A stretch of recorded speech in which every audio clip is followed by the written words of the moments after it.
what's wrong and why you never said you felt that way. And guess you're trying to stay strong and fake a smile until I look away. But I've known you too long, it hurts to watch your blue eyes fade to gray as you fade away,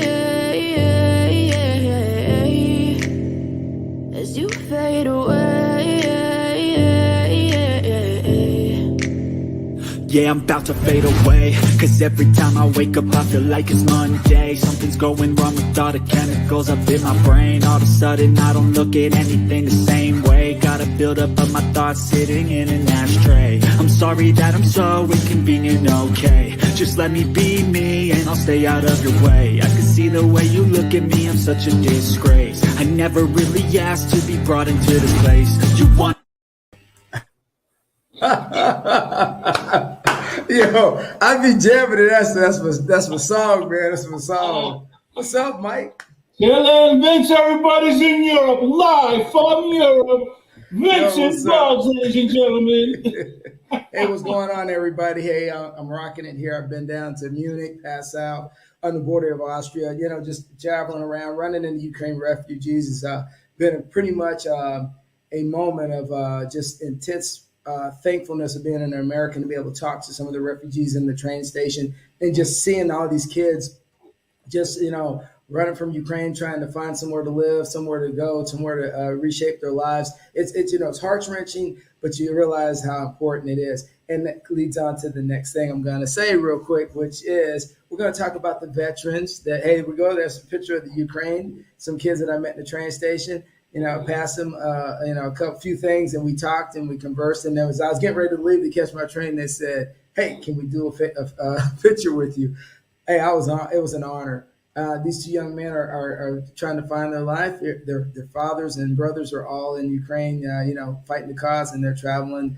Some kids are actually traveling solo, just to find to find somewhere a safe place to be. But hey, Mike, that's power right there, Mike. That's power. Bam. Yeah. All right. So before we get moving on, me and Mike started talking about a couple other different things. I want to talk about the Veterans Project. It's a project that goes on to support veterans who want to tell their story, and it's a major program that goes on. And Mike's going to show you this video real quick. So here we go. Hit the volume, Mike.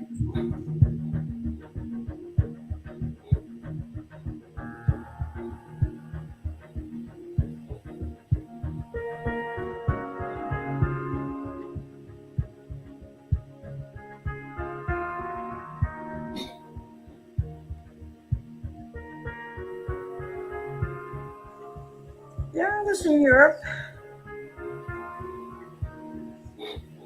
I trained recruits, and I went to South Carolina, Laurinburg Maxton Army Air Base, and worked in base operations and worked in tech quarters. Okay, we'll get all that. Yeah, I went to Oglethorpe, Georgia. Okay, we'll get all that down here. Okay.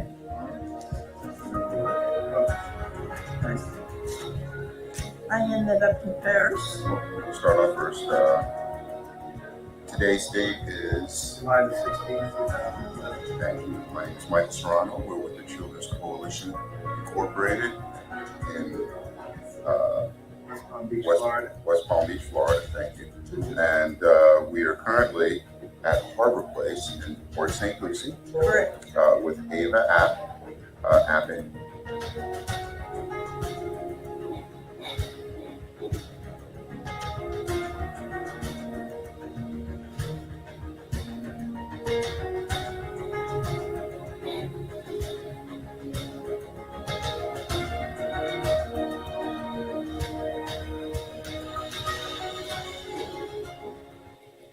All right, so guys, hey, right down below. Hey, Mike, just put it back up real quick. Hey, that's the email address you need to go to the URL to go ahead and donate. It doesn't come to Embrace Power. We support them also. It goes directly to the foundation to support the veterans that are volunteering to tell the stories of other veterans, and so we keep the legacy alive as these veterans go forward. So, Mike, what's going on in Tampa, man? How's everything going? I heard the Lightning. I know I saw that game, man. That game was a pretty good game, but fucking lost. But anyway, I know we lost. I mean, but what was the problem, man? I mean, they got back in it, and then look, I'm not a hockey fanatic or anything, but I do watch the home team. Younger guys, older guys. I don't know. Like, you watch baseball, so are the Rays doing anything? No, Yankees, go Rays. I mean, Rays are doing something. But Rays always do this, and then we flutter. I'm just like the Buccaneers. I mean, I'm telling you, man. But anyway. Right. Yeah, so, as I was over here in my travels, there was different things going on. So I did learn a new sport while I was here, and the sport was called soccer golf. And so I ran into a dear friend of mine, Felix, who was on the golf course today. If you got the video, Felix is a very good soccer player. Actually, was playing like Division III, heading to Division II, and he blew out his knee. But his wife was beating him on this day, and I had to interview him and ask him what the hell's going on. Come here. So, Felix, how does it feel to be losing to your wife in soccer, man, considering she's never played? Fantastic. I'm so proud of her. It's fantastic. He's such a great sport. We're out there, and it was freaking 95 degrees. It was burning up hot. But it was the first time I'd ever seen anything like it. They had this huge golf course. You kick the ball through it just like you play golf. You get on the tee box. You have to kick it, though. And we were playing it. And trust me, it is not that easy. And there's multiple obstacles out there. So it is a great, probably something really great to play, to develop and build in the local hometown of a golf city like Kansas City, Tampa, where there's a lot of players that people go out and play golf. So it was a unique, and the course is 18 holes, but it is really cool. Then I was down in Bavaria, man. And there's just so many cool things down in Bavaria to see. I was in Munich, the train station, rock and roll. Hey, man, you can't make it up. It's like you will always see something strange or different in the train station, and just in loving Europe. But the one thing I like about it is seeing the amount of teenagers just traveling freely throughout. Oh, yeah, you can stop right there. That's Hans and Gluck. So if you are ever in Europe, that's the place to go eat. That place rocks. It has all kind of cool burgers and even vegetarian. Man, it's just an awesome place to be. Yeah. So I've been having a good time in Europe, man. Been having a good time, man. Getting out and about. Nobody's having fun. Look at this. Somebody's having a good time while we're sitting here in Florida. Well, hold up now. It's been about 95 degrees, and it's been really hot. Today it also hit to like 60 degrees today. So today's actually been a cold day here in Europe. Up here in northern Central Europe. So I'm in Rheinland-Pfalz area. So it's actually been a little colder. So I had a good time today, got out a little bit. The pizza in Europe, you can't beat it. The best in the world. I hate to say it, it's carb central, and I love the apple strudel, the pizza. Just it all rocks. So my whole thing is now, I allow a lot of people to ask me about, so what about Ukraine? It's been interesting, and it was interesting to sit down and just see the different dynamics in Europe right now with Ukraine and the challenges that we face as a nation. And it kind of makes you reflect on some of the challenges that we have in the United States, and you're just hoping that at some point we can compromise and bring some things together, regardless if it's Roe versus Wade, if it's gun control, all these different entities that are happening. Because, me and you, we don't really get on the political side house. We really don't care, but we do realize that we need to be positive. We need to reshape the world. And then my heart goes out to everybody 4th of July weekend in the United States. That's gut-wrenching when I heard about that. And the father and the mother that shielded their child, man, that is the ultimate sacrifice, any parent, to protect their child, and that's some challenges, Mike. And, I wonder if, from your sense, do you think the United States needs to kind of do some soul searching, brother? Yeah, they do, man. It's just going on continuously. I don't know what they're trying to prove either, but they're proving that they're going to be locked up for a while, but it just doesn't make sense. And they do. And we what's funny you said that is I was watching NBC News today, or CNBC, because the stock was, fluctuating. You and your stocks. Yeah, I'm a stock guy. Anyway, they said that we are losing a lot of soul searching. We need to start, reiterating, restructuring of who we really are. We're a freedom country and all that, but this gun thing is just getting out of control. No. What's funny is I actually had a couple of people that are gun owners that are good friends of mine literally said, even they said at some point, even them are saying, hey, we need to really relook at our gun control and really look at what's really important. And I always go back and tell them that no matter how you want to reshape this or what the rhetoric is, regardless of our constitution and all things, at the end of the day, human life is the most precious resource we have. The blood and treasure. And children are the most sacred entity of any society. And when we're in a position where we can't protect the children, then we really definitely need to go back and this isn't 1776. So we really got to go back and look at some things. And that's not knock on either side. It's just as adults, we got to be adults. Yeah, I mean, and they give us we're our protectors.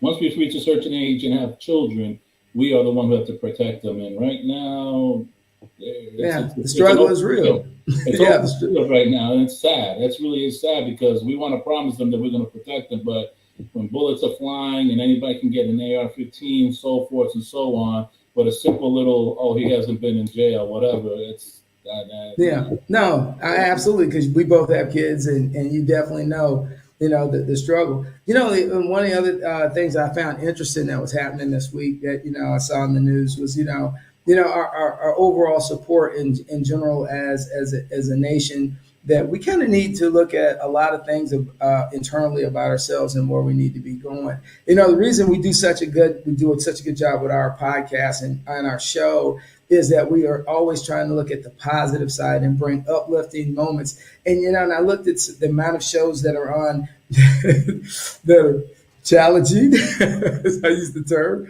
And when you have 1 million likes on things that you see people getting hurt, or you see just a lot of a random craziness, and you wonder, okay, if this is so important to so many people, instead of content that matters, and you wonder why we were sitting here arguing over just like if something's blue or green, when we really should be saying, hey, we need to save the rhinos, we need to save the elephants. Oh yeah, we need to save Salt Lake. We need to save a few things out there that matter. Maybe I'm wrong, Mike. I don't know. Yeah, no, I was thinking about that the other day. I was drinking some coffee and looking at CNBC, of course. That's what I watch. It's my forte. But okay, I got you. They're talking about way irrelevant stuff right now. It's like energy and gas. And I know it's an important subject, but we should fall down to the subject matter that's happening here. We're going to go to Mars. Really, dude? Let's take care of here. We can fix it. Let's put about $80 billion into Detroit. Yeah, Chicago, wow. New York is a mess. I have family out there. My Uncle Freddie was a retired correction officer. He's just like, it's crazy. He can't leave the house without his gun. It's just it's ridiculous. It makes no sense. Well, they were showing Detroit today, and this is what kind of blew my mind about Detroit was that homeowners were overcharged their state income tax, their housing tax for their house, and the government foreclosed on their houses. When they came back this year, they found out that they were overcharged, and so the families have already lost their homes, and they literally the government goes back and says, "Yo, man, we messed up. However, je ne sais pas, we can't fix it," and so they're still homeless. I mean, who? In your right mind, the first thing you want to do is for your society, for your people, is say, look, we're broke. Let's go back to the federal government. Let's get some money. And then let's go ahead and say, look, we got to get these people back in homes that we should have never kicked them out of. We need to renovate the homes that and look, we need to make this right. That's in my world. That's leadership. Yeah. That's leadership. Yeah, the leadership to me, I mean, I'm not a retired military or the Yes, nothing to do with it. But I am an American citizen, and I do have my opinion, but I think the leadership is falling a little short. I think they're out of touch. It's a lot of out-of-touch leadership going on here, thinking about the wrong things, and it's just putting patches in a lot of situations. And right. I feeling like that, like the Mars things and, the gas prices. We have reserves here up the yin-yang where, we shouldn't be paying $6, $5 of gas. I mean, come on. Not even I leave the house, and I like to go out. Well, you know what? The whole thing about it in society is that everybody wants to argue. Here's the thing: if you do something right for the American people, hold on, let me try to say this again. Just do something right for the American people. Why are we so concerned on who gets the credit? I mean, at the end of the day, it's kind of like it's like our company we're running. We work as a team, and everybody's in trying to make something positive out of nothing. And I don't understand why that can't can't rise to the next level of leadership in the country and say, okay, gas prices are high. How do we get them down? But and I'm not going to get on this because let me be very clear. If you made a lot of money and you earned it legitimately by hard working, more power to you. I ain't mad at you. I ain't mad at you. So, but in the same breath, I say this is, but everyone doesn't need to be suffering if everybody can't afford it. It's a problem when you realize that like 30 or 40% of your society can't afford something. You know what I'm saying, man? Yeah, that's true. But like they say, greed. That's why a lot of companies right now, stocks going down because they're greedy. They overstock. They overshot thinking that this COVID is going to last forever. But then they didn't think about they were secure. Everybody's getting their shots, whatever, blase. But now it's greed. Right. Now they overbought. Now what you're going to do with stuff. Right. And you're right. There's excess stuff. Oh, I got a solution. Why don't we give some of that to Africa and help them out? There you go. Just saying. They got to make that money back, and that's the problem. I mean, my opinion. No, that's true. That's true. As we said, though, if we're founded on a value system of helping thy neighbor, as the American mantra is, then our neighbors are the global neighbors. Now, we didn't vote to become a global power. It ended up being that way through society. But we have an obligation as a group, as a positive manner of people to fix it. We talk about it all the time. So I'll ask you this question, and it goes back to look at Puerto Rico. What's the recovery for Puerto Rico, Mike? When you really look at Puerto Rico, think about that. Yes, and that's funny fact you said. We just talked about that. The real estate, there's empty houses. There's a lot of just still destruction. It's still messed up over there. Right. And people are still struggling over there. They're trying to work it, but it's supposed to be part of us. Ain't nothing happening. Yeah, but one thing that we don't talk about is the missing people. Yeah. And in America, it's like, X amount of people are missing from that last hurricane. Je ne sais pas. At some point, we got to start really looking internally and looking past ourselves into what affects other people. And I don't know where we ended up getting here, because I remember in the 70s and 80s, people actually really still cared about their neighborhoods to some degree. But as, gangs and other things moved into neighborhoods, we've lost a sense of caring about our neighbor. We're more worried about, look what they got, not what you need. I'm a CEO. Let me make my bonus. Let me take my trips, and which is fine, but clean up the mess while you're here and while you hold the position. And there's another topic. There's a lot of CCOs, and I'm not knocking anybody who's a CEO or anything like that, but they're getting overpaid to do nothing. It's like they're running around like a chicken without a head right now. They don't know what they're doing. They don't know why their stock's going down. They don't know why their people are leaving their jobs and stuff like that. And it's crazy. It's crazy. Yeah. It's just in one ear, right out the other. Go tell your mama. Go tell your father. If you're a hip hop head, you know what's up. Hey, so you bring up the CEOs, and it's a great point. Is Colin Powell said, when people stop bringing you problems, then you're not leading. So a lot of people today, even in small businesses, they don't want the lower manager, middle manager guys don't want to hear what the problems are. So, and when you bring a problem to them, it becomes a stalemate, the confirmation bias thing. Everybody's on the man. I don't see a problem. Everything looks fine to me. And you look around and you go, yeah, man, the house is burning. Brother, I'm not here to try to be. They don't want to get burned. See, that's the problem. They don't want to get burned by the person who's keeping an eye on them. I noticed that, and it's like, okay, well, I know it's burning, but what happens if I speak up too much or I do something about it? I might not get that bonus once again. Right. Or you may not be the guy on the receiving end of the next job promotion. Yeah. So, and those are some of the things that, I'm looking at our society that we just got to clean up. As you start going forward, and as we start going forward on different things, we're going to bring people on the show that are going to start addressing some of these tougher issues in America. Now, one thing is everybody needs to know, me and Mike don't do politics, because we don't do politics or religion. And here's the reason why, guys. And I know a lot of you guys are like, why don't you guys touch on this or touch on that? Is because one, is we're not a toxic show. The next thing is we're not going to go down the road of several other shows talking about women this or women that. We're not going down that road because we realize the hypersensitivity. And one, it's just not our style. You know, so many platforms already have that. We're good. Right. So just understand is that we're going to have comedians on here. We're a variety show, right, Mike? We're variety. Yeah, we are country variety. I mean, comedian, CEOs, leadership across Australia. What's up, Gustavo? You know, and stuff. That's right. Muscle Vodka. We got Gustavo. We had Sarah Hurley. We have Christina, Marlena Echo, Christina. Yeah, all these different people that make a difference in what they're doing, and we're just always looking to make something positive to make the world a better place, and that's just how we go. And that.